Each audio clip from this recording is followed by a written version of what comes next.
માણસને લકવો એ મૃત્યુનું બીજું અને અપંગતાનું ત્રીજું સૌથી મોટું કારણ છે.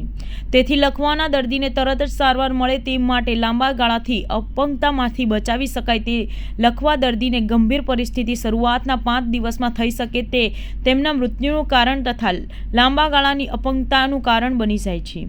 લકવાના દર્દીને જટિલતામાંથી બચાવવા માટે તાત્કાલિક સારવાર અને દેખભાળ થઈ શકે તે માટે દુનિયાભરમાંથી મોટાભાગની હોસ્પિટલોમાં સ્ટોક યુનિટ લકવા સાધન સારવારની વ્યવસ્થા હોય છે.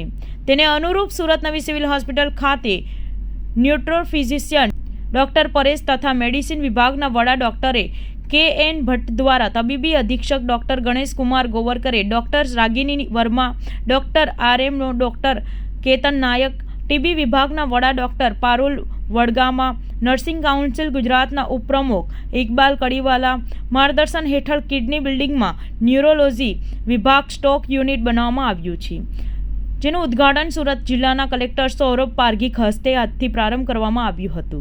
नमस्कार, आज हमारे यहाँ जो स्ट्रोक के पेशेंट्स होते हैं जिनको सेरेब्रल स्ट्रोक होता है सीवीए करके, उनका एक वार्ड खोला गया है. 6 बेड मेल के लिए है, 6 बेड फीमेल के लिए है और ये अंडर मेडिसिन अपने डॉक्टर के.एन. भट्ट और डॉक्टर परेश झांझमेरा इनके अंडर रहेंगे. जो स्ट्रोक के हाँ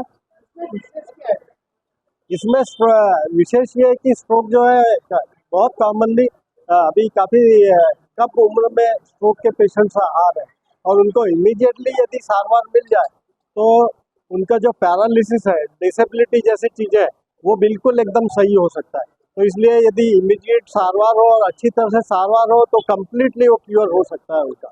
इसलिए उनका अलग से हमने 6 बेड मेल के और फीमेल के वार्ड करके खोले हैं.